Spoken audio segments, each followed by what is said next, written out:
afternoon, Muttonistas. It's match day again. I didn't bring you my Cockney Odyssey to Brentford during the week, but I'm back on the road again, on the way to probably the most difficult ground, or one of the most difficult grounds to get to in the country, in the form of Ipswich.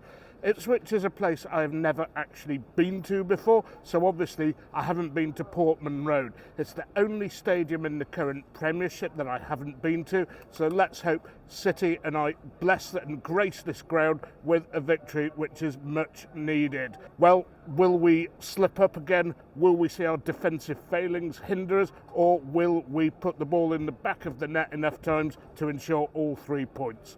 Join me on today's vlog and find out.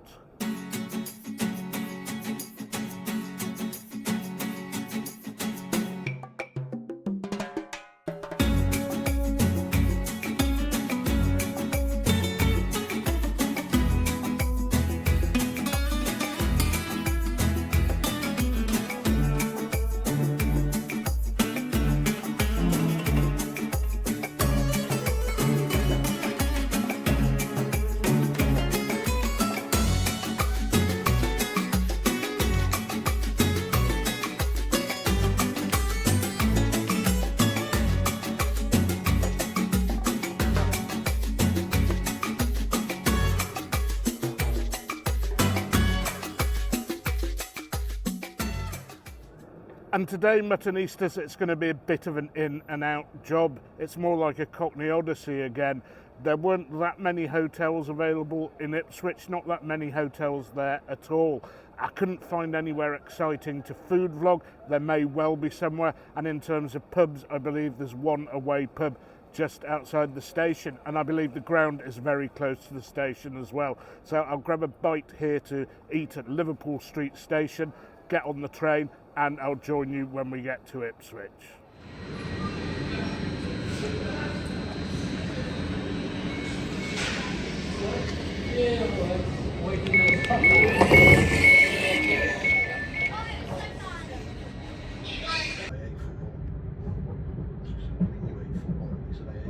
Okay, Muttonistas, the journey between London and Ipswich is about an hour and 5 minutes. Apparently this train normally goes on to Norwich. It's a very modern train that we don't normally get in the north of England, and of course the one thing that we do get that customers going to Norwich are getting is a rail replacement bus service. Anyway, enough prattle about the railways. What about the game today?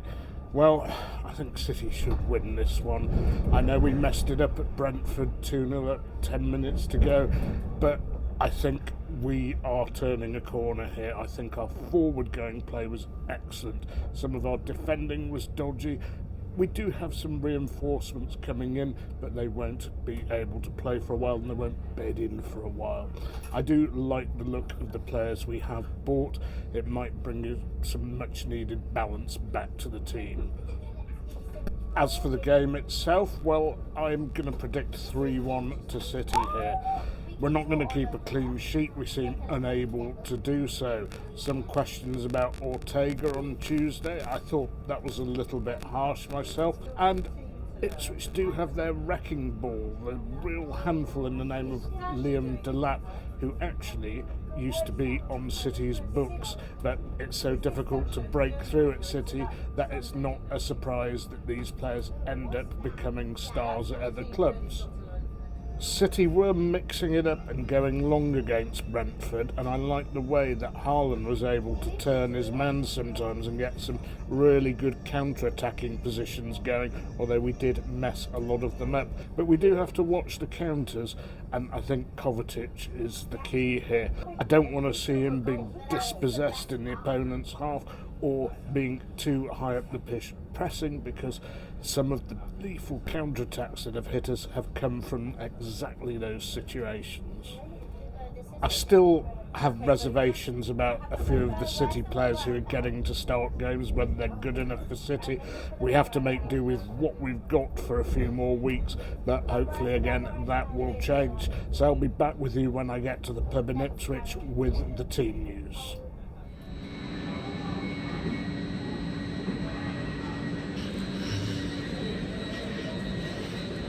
Flow of customers leaving the station.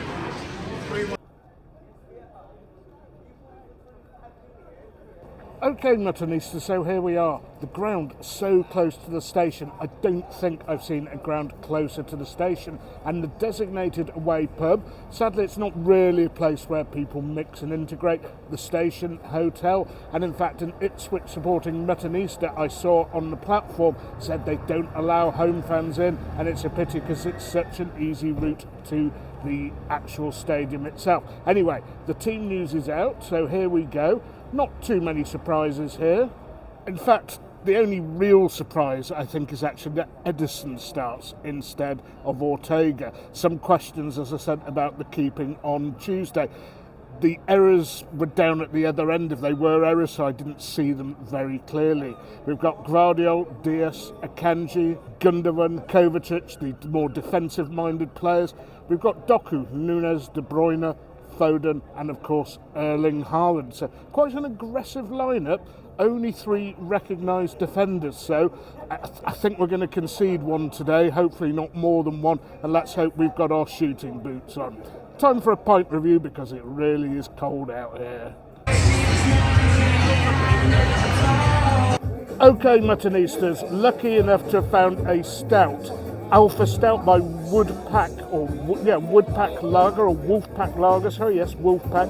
And I have a suspicion they are possibly a collaborator or part of the Green King Empire, the big brewers here.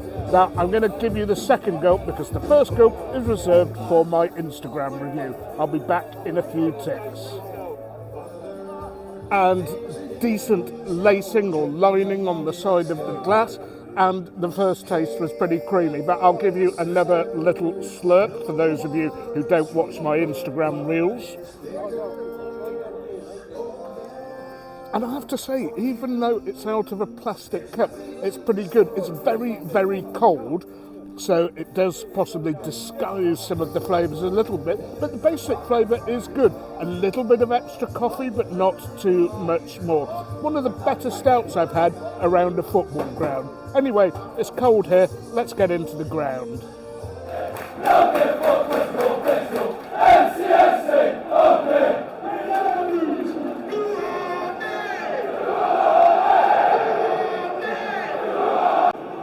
Well, here we are, and right at the back of the stand. The restricted view isn't that bad, actually. You can see most of the pitch.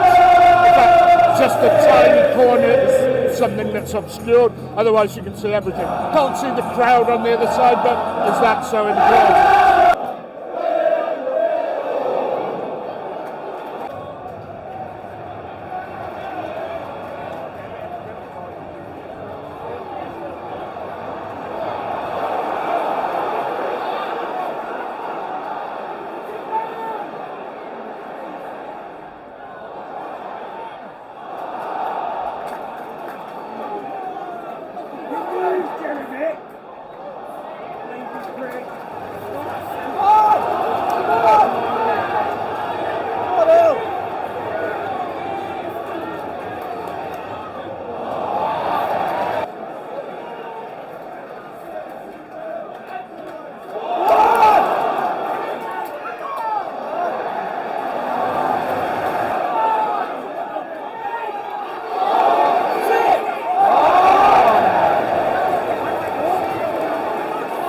Well, we missed a load of chances at Brentford. We're doing exactly the same again. Let's hope that we can put a couple away and no sting can tell. The finishing has to be better, especially given our defensive woes. Oh.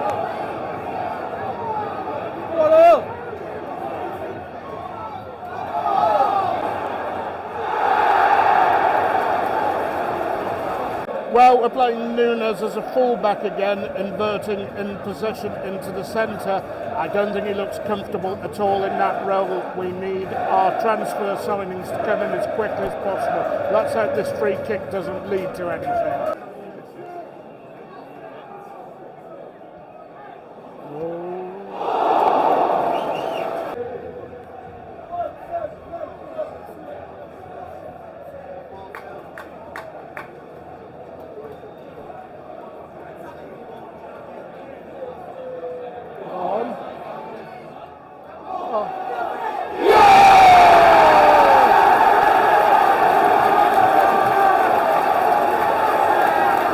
Finally, one went in. Great crossfield ball, actually from Phil Foden, I think, over to Jeremy Doku, who played an intelligent ball to match Kevin De Bruyne's run over to Foden again in the centre. Didn't quite get a hold of it the first time, but second time he made sure. 1-0 City.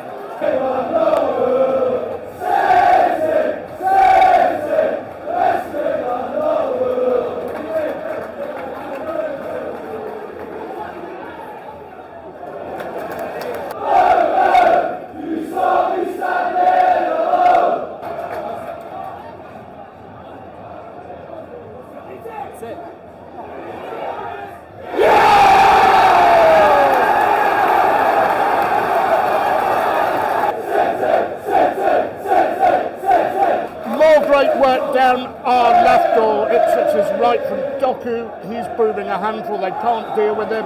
The ball came over, was passed around the edge of the box, and Kovacic, a lovely strike. Not sure, I think maybe it did catch an Ipswich defender or a City player on the way in. Anyway, who cares? 2-0 City. United, you're going down with United. Down with United.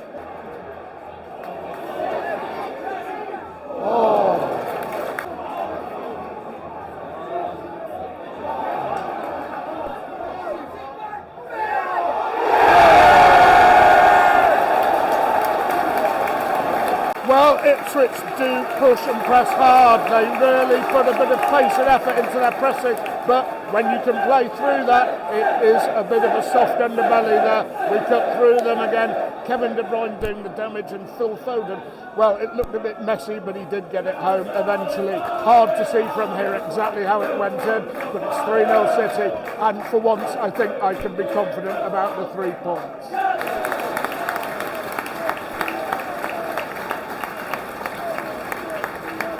So, half-time Muttonistas, Ipswich 0, City 3. Good, far for football that was.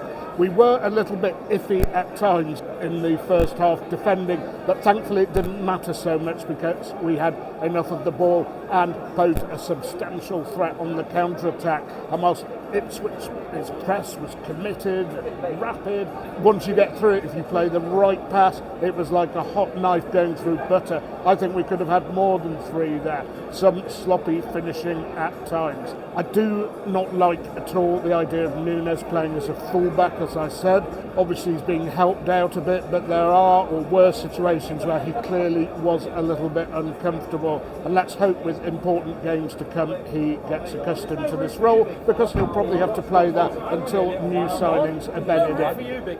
Phil Foden has done some good stuff today. He has had a bit of an iffy, or in fact a bad first half to the season, but he does appear to be coming into form, and we need him to be, especially since 5th place might be enough to get into next year's Champions League. I'm not going to bother with a half-time pint. The downstairs bar and toilet area is absolutely minuscule. It's not really even a proper concourse, and I have to say getting to the toilets pre-match was like an expedition through a swamp. So I'll join you for the second half and then pints afterwards.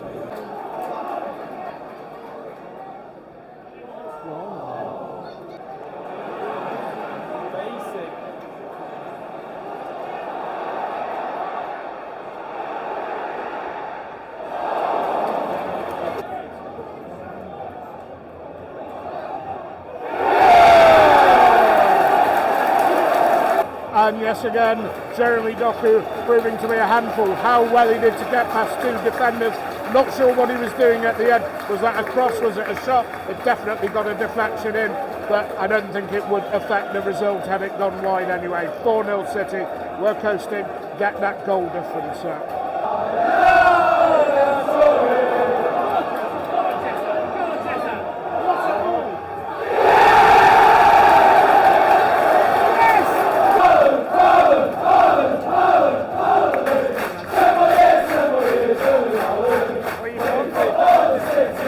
Ipswich falling apart here. Defender sold short by his teammate with a poor backwards pass. Doku right onto it, slid it over to Haaland, and he cannot miss from there. 5-0 City.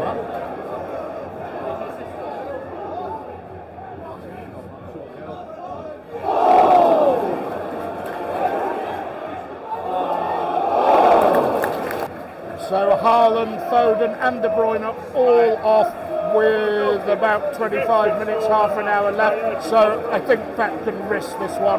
Big game in Paris on Wednesday.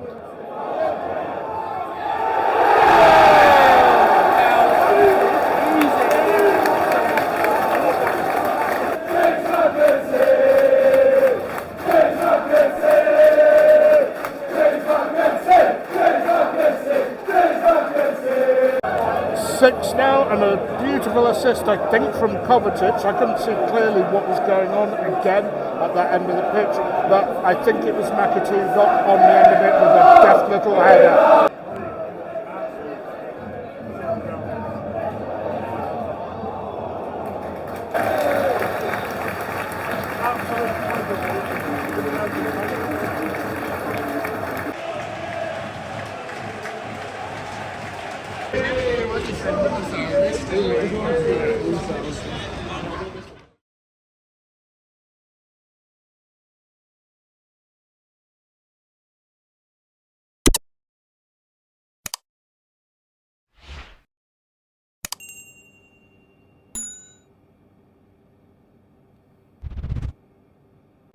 Okay, what a result that was, Muttonistas. But before I get on with the football analysis, which is going to be quick because I'm doing this in the cold, I am at the Shamrock pub in Ipswich. It's not really a home or an away pub, just a good Irish pub, which a few of you pointed me to as somewhere with a good pint of Guinness. So let's get the ball rolling with a little slurp.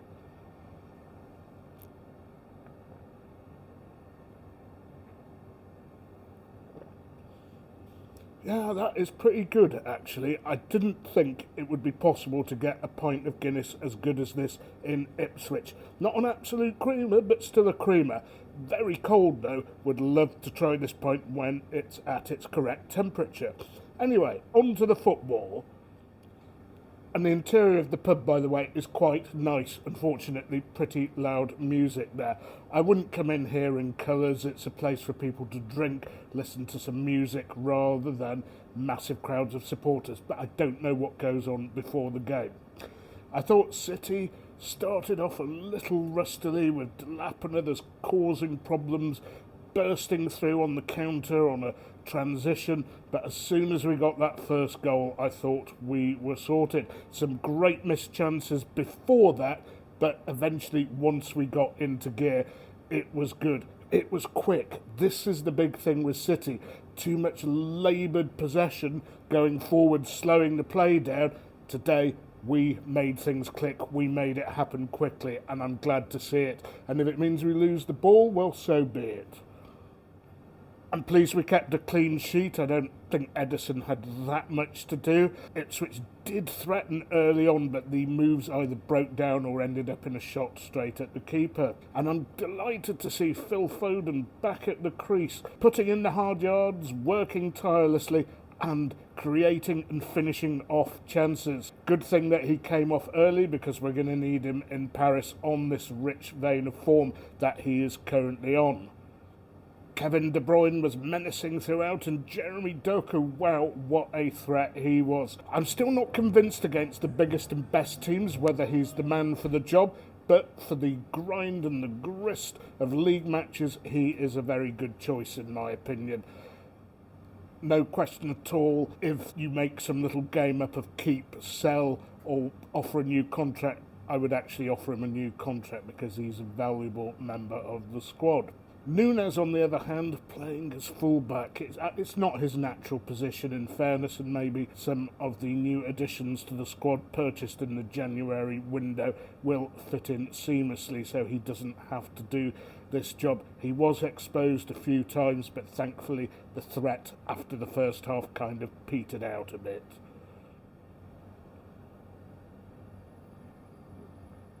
And if you think I'm some sort of perfectionist, no, but these missed chances could cost us in future games, particularly in Champions League games.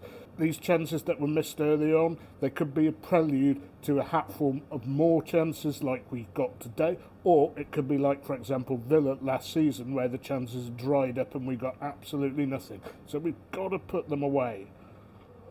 I thought Haaland should have got one earlier, and then there was that ridiculous situation where a move that was conducted rapidly ended up with everybody inviting everybody else to shoot, and nobody did until it was too late and the defence were back in position. And as for Ipswich, a lot of industry, effort and some talent as well. They really tried hard, they really did press high, although they were easy to cut open as the game went on. But I don't think it's a cert that they'll go down. I think a lot of good, solid industry, a decent press, and, of course, Delap up front. I think they've got a chance. Of the three relegated teams, I think they have by far the best chance of staying up. So that just about wraps things up, Muttonistas. I'm getting quite cold out here, and how can I be harsh and critical after a 6-0 win? In fact, I'm not usually harsh and critical anyway. I'll be staying down in London and then moving on to Paris for the big game at the Parc des Princes, where we really could do with a win to stop us going into that last game in a state of frayed nerves. We could do it, who knows, but I'll talk more about that on that video. That will, of course, be my next vlog after this. So, Muttonistas, I'll love you and leave you, but please remember to keep liking, keep sharing, keep subscribing, but most importantly, don't forget, you can't beat a bit of mutton.